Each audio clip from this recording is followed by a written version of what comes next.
ಏನು ನಮ್ಮ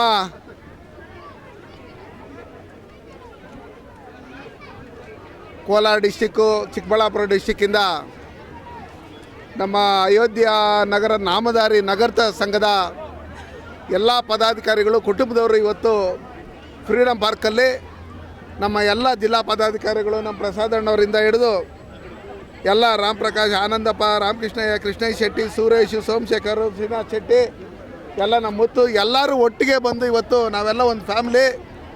ನಮ್ಮ ಮಕ್ಕಳಿಗೆ ಒಂದು ಜಾತಿ ಪ್ರಮಾಣ ಪತ್ರ ಕೊಡ್ತಾ ಇಲ್ಲ, ನಮ್ಮ ಮಕ್ಕಳ ವಿದ್ಯಾಭ್ಯಾಸಕ್ಕೆ ತೊಂದರೆ ಆಗ್ತಾಯಿದೆ. ನಾವು ನಮ್ಮ ಮನೆಗಳಲ್ಲಿ ಯಾರು ಡಾಕ್ಟ್ರುಗಳು ಓದೋಕ್ಕಾಗ್ತಾ ಇಲ್ಲ, ಇಂಜಿನಿಯರ್ಗಳಾಗೋಕ್ಕಾಗ್ತಾ ಇಲ್ಲ, ಒಂದು KS ಆಗಲಿ, IAS ಆಗಲಿ, IPS ಆಗಲಿ ಆಗೋಕ್ಕಾಗ್ತಾ ಇಲ್ಲ. ನಾವು ಯಾರು ಬಾಂಗ್ಲಾದೇಶದಿಂದ ಬಂದಿಲ್ಲ, ಪಾಕಿಸ್ತಾನದಿಂದ ಬಂದಿಲ್ಲ.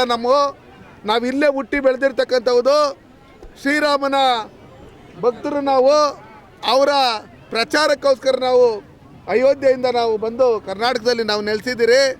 ನಮ್ಮ ತಾತ ಮುತ್ತಾತನ ಕಾಲದಿಂದನೂ ನಾವು ಇಲ್ಲೇ ವಾಸ ಮಾಡ್ಕೊಂಡಿರ್ತಕ್ಕಂಥದ್ದು. ಬಾಂಗ್ಲಾದೇಶದಿಂದ ಬಂದಂಥವ್ರಿಗೆ 2,000 ಇಸ್ಕೊಂಡು ನೀವು Aadhaar card, ration card, voter ID ಕೊಟ್ಬಿಟ್ಟು ಅವ್ರಿಗೆ ಸೈಟ್ ಕೊಡ್ರಿ ಅಂತೇಳಿ ನೀವು ಫೈಟ್ ಮಾಡ್ತೀರಿ. ಆ ಸೈಟ್ ಕೊಡೋದಕ್ಕೆ ಕೇರಳದಿಂದನೂ ವೇಣುಗೋಪಾಲ್ ಇವರು ಇಂಪ್ಲೇಸ್ ಮಾಡ್ತಾರೆ. ಹಂಗಿರಬೇಕಾದ್ರೆ ಇಲ್ಲಿ ನಮ್ಮ ಬಂಗಾರಪೇಟೆ ಕೋಲಾರ ಜಿಲ್ಲೆಯಲ್ಲಿ ಮಾಲೂರು ತಾಲೂಕಲ್ಲಿ ಮತ್ತು ಬಂಗಾರಪೇಟೆ ತಾಲೂಕಲ್ಲಿ ಯಾಕೆ ನೀವು ಸರ್ಟಿಫಿಕೇಟ್ ಕೊಡ್ತಾ ಇಲ್ಲ ಅಂತೇಳಿ ಒಂದು ಹೆಣ್ಣುಮಗಳು ಈಗ ನಮ್ಗೆ ಕ್ವಶನ್ ಮಾಡಿದರು. ನಿಜಕ್ಕೂ ಈ ಸರ್ಕಾರಕ್ಕೆ ಮಾನ ಮರ್ಯಾದೆ ಇದ್ದರೆ ತಂಗಡಿಯವರೇ, ನೀವು ಈ ಜನಾಂಗ, ಈ ದೇಶದವರು ರಾಮನ ಭಕ್ತರು, ಇನ್ಯಾವುದೋ ಪಾಕಿಸ್ತಾನ, ಬಾಂಗ್ಲಾದೇಶದಲ್ಲಿ ಯಾರ್ದೋ ಭಕ್ತರಲ್ಲ. ದಯವಿಟ್ಟು ನಿಮ್ಗೆ ಮಾನ ಮರ್ಯಾದೆ ಏನಾದರೂ ಇದ್ದರೆ ನಮ್ಮಲ್ಲೇ ಈ ತಾರತಮ್ಯಗಳು ಮಾಡದೆ 30ನೇ ತಾರೀಕು ಒಳಗಡೆ DC ಅವರಿಗೆ ಮತ್ತು ಅಲ್ಲಿ ಇರ್ತಕ್ಕಂಥ ಹಿಂದುಳಿದ ಅಧಿಕಾರಿಗಳಿಗೆ ನೀವು ಸೂಚನೆ ಕೊಟ್ಟು ನಮ್ಮ ಮಕ್ಕಳ ವಿದ್ಯಾಭ್ಯಾಸಕ್ಕೆ ಅನುಕೂಲ ಆಗೋ ರೀತಿಯಲ್ಲಿ ನೀವು ಸರ್ಟಿಫಿಕೇಟ್ ಕೊಡೋಂಗೆ ಮಾಡಿಲ್ಲ ಅಂದರೆ 30ನೇ ತಾರೀಕು ಮೇಲೆ ಒಂದು ದಿನಾಂಕ ನಿಗದಿ ಮಾಡಿ ನಾವು ಕೋಲಾರದಲ್ಲಿರ್ತಕ್ಕಂಥ ಜಿಲ್ಲಾ ಕಚೇರಿಗೆ ಮುತ್ತಿಗೆ ಹಾಕಿ ಬೀಗ ಹಾಕ್ತೀರಿ ಅಂತೇಳ್ಬಿಟ್ಟು ಹೇಳಿ ಈ ಮೂಲಕ ಎಚ್ಚರಿಕೆಯನ್ನು ಎಲ್ಲರೂ ಕೊಟ್ಟಿದ್ದಾರೆ.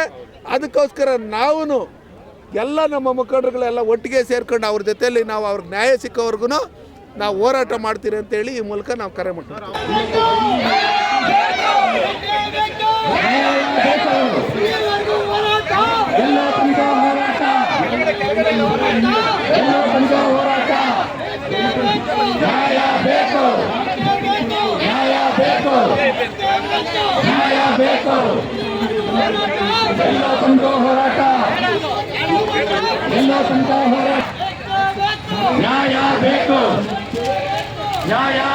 ಸರ್, ಸುಮಾರು 1992 ಕೊಟ್ಟು ಬರ್ತಾ ಇದೀವಿ. 2013 ಸಪ್ರೇಟಾಗೆಲ್ಲ ಕೊಟ್ಟಿದ್ವಿ. ನಮಗೆ ರಿಪ್ಲೈನೂ ಕೊಟ್ಟಿದ್ದಾರೆ CM ಕಚೇರಿಯಿಂದನೂ.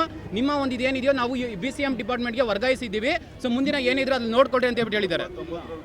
1972ವರೆಗೂ ಇದೇ ಜಾತಿ 2A ಅನ್ನೋ ಕ್ಯಾಟಗರಿನಲ್ಲಿ ಇತ್ತು ಸರ್. ಅವಾಗ ಏನೋ ಒಂದು ಸಮಸ್ಯೆ, ಅದು ಏನು ಮಾಡ್ಕೊಂಡ್ರೆ ಗೊತ್ತಾಗಿಲ್ಲ, ನಮಗೆ ಗೊತ್ತಿಲ್ಲದಾಗ ಅದನ್ನು ತೆಗೆದಾಕಿದ್ದಾರೆ. ಯಾವ ರೀಸನ್ ಅಂತ ಹೇಳ್ಬಿಟ್ಟು ಗೊತ್ತಿಲ್ಲ. ನಾವು ಆವನೂರು ಆಯೋಗದಲ್ಲಿ ತೆಗೆದಾಕಿದ್ದಾರೆ. ಸೊ ಅಲ್ಲಿವರೆಗೂ ನಾವು ಏನು ರೈತರಾಗಿದ್ದಾರೆ, ನಮ್ಮವರು ಮುಗ್ಧರಾಗಿದ್ರು, ಅವ್ರು ಈ ಕಡೆ ಬರಲಿಲ್ಲ. ಯಾಕೆ ಏನು ಎತ್ತ ಅಂತ ಕೇಳೋದಕ್ಕೆ ಬರಲಿಲ್ಲ. ಸೊ ಹಾಗಾಗಿ ಇವತ್ತು ನಮಗೆ ಸಮಸ್ಯೆಗಳಾಗಿರೋದು. ನಾವು ಸರ್ಕಾರಕ್ಕೆ ಒತ್ತಾಯ ಮಾಡೋದು ಇಷ್ಟೇ, ನಿಮ್ಮದೇ ಸರ್ಕಾರದಲ್ಲಿ ನಾವೇ ವಾಸ ಮಾಡ್ತಿರ್ಬೇಕಾದ್ರೆ ನಗರ್ತ ಮತ್ತು ನಾಮಧಾರಿ ನಗರ್ತ ಅನ್ನೋದನ್ನ ಗೆಜೆಟ್ ಲಿಸ್ಟಲ್ಲಿ ಸೇರಿಸ್ಬಿಟ್ಟು 2A ಕ್ಯಾಟಗರಿಯಲ್ಲಿ ನಮಗೆ ಕೊಡ್ರಿ. ನಮ್ಮ ಹೆಣ್ಮಕ್ಳ ಶಿಕ್ಷಣಕ್ಕೆ ಪ್ರೋತ್ಸಾಹ ಕೊಡಿ. ಮತ್ತೆ ಇದೇ ಜೂನ್ ತಿಂಗಳಿಂದ ನಗರ ಭಾಗಕ್ಕೆ ಬರ್ತಿದ್ದಾರೆ. ಮಿನಿಮಮ್ ಆದರೂ ಹಾಸ್ಟೆಲ್ ಸೌಲಭ್ಯನಾದರೂ ನಮ್ಗೆ ಈಗಲೇ ಕಲ್ಪಿಸಬೇಕು ಸರ್.